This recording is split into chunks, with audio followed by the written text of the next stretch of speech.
मुख्यमंत्री मोहन यादव पर कांग्रेस के लगाए गए आरोपों को बीजेपी ने पूरी तरह निराधार और राजनीतिक प्रेरित बताया है।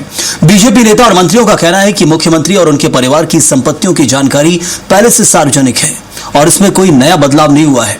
पार्टी का दावा है कि सीएम के परिवार के सदस्य अपने स्वतंत्र व्यवसाय और कार्यों से जुड़े हैं, इसलिए इस मुद्दे को अनावश्यक रूप से राजनीतिक रंग दिया जा रहा है।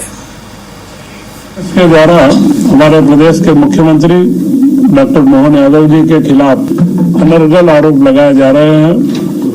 मुख्यमंत्री जी के पास 17 एकड़ जमीन 17.9 एकड़ जमीन है, जो चुनाव के उनके मुख्यमंत्री बनने के पहले से उनके पास है। और जो मास्टर प्लान उज्जैन का लगा, उसके बारे में कहा जा रहा है मास्टर प्लान मई 2023 के अंदर लागू हो चुका था और मास्टर प्लान के बाद में दिसंबर के अंदर मुख्यमंत्री जी ने मुख्यमंत्री पद का शपथ लिया। तो यह बेबुनियाद आरोप लगाना कि मास्टर प्लान में कोई हेराफेरी की जा रही है।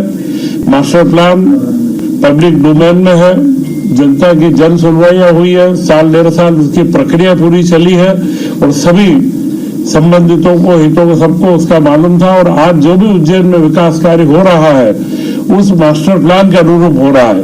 किसी भी जगह पर कोई सड़क या कोई भी एक भी अलाइनमेंट मास्टर प्लान के विपरीत नहीं किया गया है।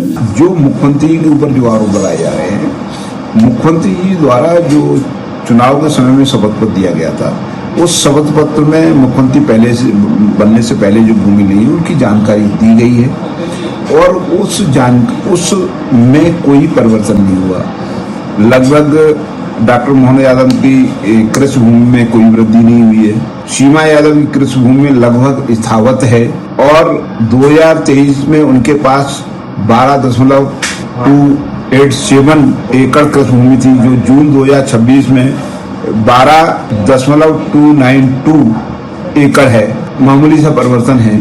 सिद्ध विनायक देवकान प्राइवेट लिमिटेड के संबंध में भ्रामक प्रस्तुति की गई है। इसमें माननीय मुख्यमंत्री जी द्वारा और माननीय उनकी धर्मपत्नी द्वारा पहले ही इस्तीफा दिया जा चुका है।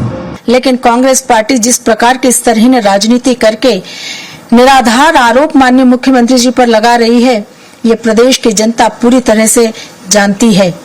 माननीय मुख्यमंत्री जी ने अपने चुनाव के समय में जो हलफनामा संपत्ति का प्रस्तुत किया था, उसमें जो संपत्ति का विवरण उन्होंने दिया था, आज भी वह उतना ही है, चाहे वो उनके नाम की हो या उनकी पत्नी के नाम की।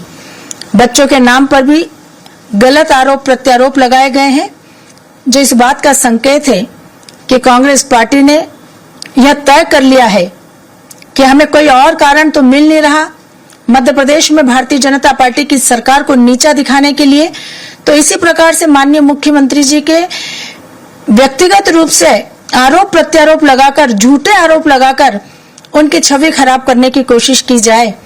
और मुझे लगता है कि उनके इस षड्यंत्र में कांग्रेस पार्टी बिल्कुल सफल नहीं होगी, क्योंकि जिस प्रकार के आरोप उन्होंने लगाए हैं उसके पूरे प्रमाण सबके पास मौजूद हैं, चुनाव आयोग के पास मौजूद है। और ये सनातन को निशाने पर लेने वाली कांग्रेस समझ ले, पहले अपने गिरबान में झाके मोहन यादव जी ने जो स्टेटमेंट शपथ पूर्वक 2023 के निर्वाचन में दिया था, उससे 1 इंच भी जमीन उनकी नहीं बढ़ी। उनकी पत्नी सीमा यादव जी ने जो भी शपथ पत्र में मोहन यादव जी के शपथ पत्र में उल्लेख जमीन थी, उससे भी 1 एकड़ भी जमीन उनकी नहीं बढ़ी। इसलिए कांग्रेस भ्रांति पैदा करना बंद करे, कांग्रेस प्रदेश की जनता को गुमराह करना बंद करे।